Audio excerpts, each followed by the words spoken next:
Bonjour, je suis Hamid Dekmous, l'auteur du blog seformerpourchangerdevie.com à destination de ceux qui envisagent une évolution ou une reconversion professionnelle dans l'informatique.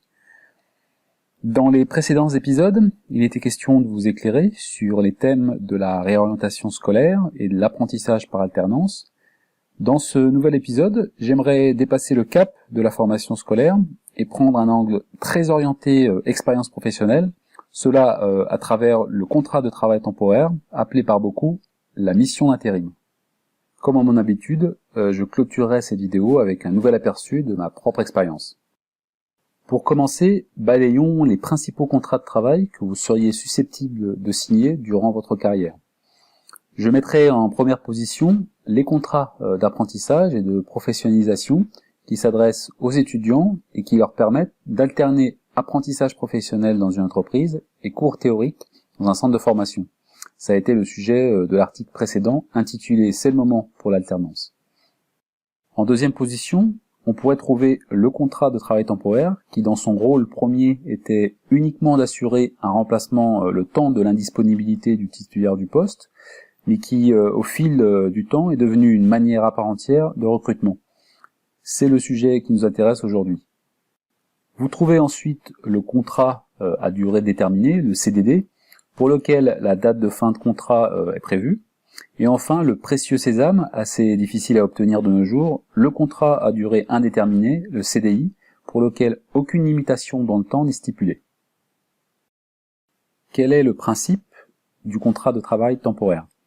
Alors, dans les grandes lignes, ce contrat offre la possibilité à une entreprise utilisatrice, de faire face à des imprévus tels que le remplacement d'un salarié en congé parental ou passé temporairement à temps partiel, un accroissement temporaire de l'activité ou à des pics d'activité saisonniers, c'est le cas par exemple du secteur agricole, et donc de recruter un salarié, l'intérimaire, pour une tâche bien définie, la mission, pour une durée limitée dans le temps. Pour ce recrutement, l'entreprise utilisatrice passera un accord avec une autre entreprise spécialisée dans le travail temporaire, l'agence d'intérim. Notez qu'à la différence des contrats à durée déterminée et indéterminée, les CDD et CDI, qui permettent à une entreprise de recruter directement ses futurs salariés, le contrat de travail temporaire, lui, nécessite que cette entreprise utilisatrice passe obligatoirement par cette agence. Il s'agit donc au final non pas d'un seul contrat tripartite, mais bien de deux contrats distincts, le premier signé entre l'entreprise utilisatrice et l'agence d'intérim, et le second entre l'agence d'intérim et l'intérimaire. Quelles sont les particularités de ce contrat ? Alors, passons certaines obligations juridiques et autres mentions légales, non détaillées ici, mais pour que le contrat passé entre l'entreprise utilisatrice et l'agence d'intérim soit valide, il faut que l'entreprise utilisatrice s'assure que l'emploi est bien temporaire, qu'il sera exécuté dans de bonnes conditions, et elle assure aussi la formation de sécurité de l'intérimaire. De son côté, l'agence d'intérim devra vérifier les qualifications et compétences de l'intérimaire, et bien sûr l'aptitude médicale à occuper le poste.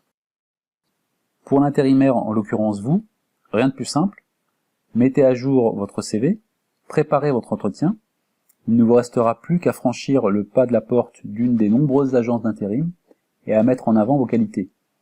Motivation, disponibilité, mobilité, adaptabilité, travail en équipe. Et parler de vos compétences techniques, bien sûr. Une fois le conseiller de l'agence en possession de tous les documents nécessaires à votre inscription, carte d'identité et autres justificatifs, du CV et des notes prises lors de l'entretien, pour mieux vous connaître, il aura pour mission de vous trouver un client.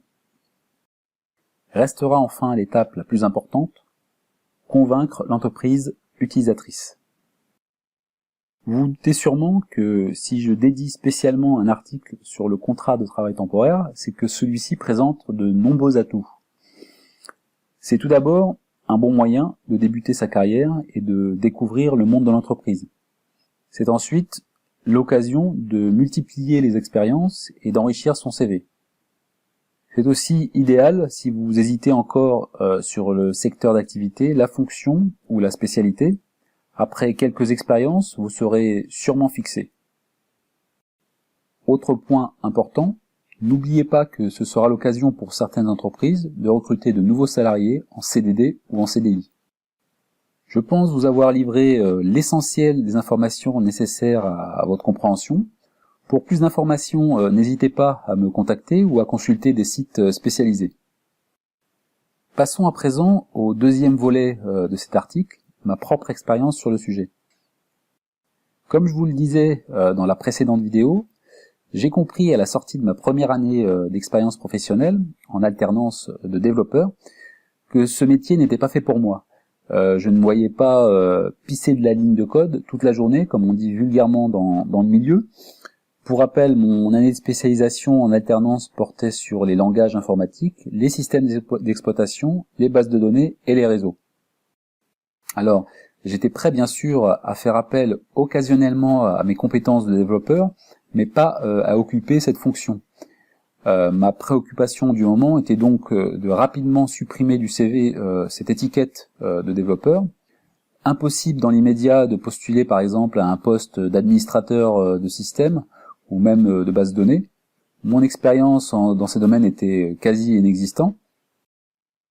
La seule solution envisagée pour étoffer mon CV était de proposer mes services en tant que débutant très motivé et pourquoi pas par le biais d'une agence d'intérim. J'espérais que celle-ci m'aiderait à trouver les clients prêts à travailler avec ces profils. Restait maintenant à mettre à jour mon CV, à préparer l'entretien, à prendre mon courage à deux mains et à franchir la porte d'une agence. Il fallait faire bonne impression, avoir l'air sûr de soi et très motivé. Après un premier échange apparemment concluant, puisqu'on me demandait d'apporter l'ensemble des documents nécessaires à mon inscription, j'ai décidé d'attendre le retour du conseiller. J'avais la chance d'être encore chez papa et maman, donc peu de contraintes financières à cette période. Il a fallu à peine 3 jours au conseiller pour me trouver une mission. Mon client, une société de services en informatique, une SS2I, qui cherchait à monter une équipe de techniciens d'exploitation destinée à l'un de ses gros clients. Là aussi, il fallait faire bonne impression et paraître très pro. À l'issue de l'entretien avec l'entreprise utilisatrice, j'ai été pris 3 mois à l'essai, renouvelable, et avec un peu de chance, au bout, un contrat en CDI. Le fameux sésame. Pour espérer pouvoir signer ce CDI, je devais être au top. Vous n'imaginez pas à quel point j'ai fait mon maximum, mais l'essentiel, c'est qu'à la sortie de ce fut payant. Mon étiquette de développeur s'effaçait un peu plus tous les jours. Alors, c'était un très bon début, et mon choix d'orientation s'affinait, mais je sentais après quelques mois qu'à cette allure, dans 2 ou 3 années, je serais très loin de mes désirs d'évolution vers l'administration de système, par exemple. Il fallait donc mettre les bouchées doubles et reprendre des études sans pour autant lâcher ce poste. Vu mes horaires assez particuliers, dits en 3-8, c'est-à-dire une semaine de 7h à 15h, une autre de 14h à 22h et enfin de 22h à 7h, je pouvais envisager de poursuivre des études en cours du soir. Je remettrais de nouveau un pied dans les études, c'est vrai, mais c'était un passage obligé pour se perfectionner. Je vous en dirai davantage dans le prochain épisode. En attendant, laissez-moi un commentaire ou envoyez-moi un mail à hamid.dekmous@seformerpourchangerdevie.com et racontez-moi vos propres expériences et parlez-moi de vos futurs projets. C'est à vous. Je vous dis à très bientôt.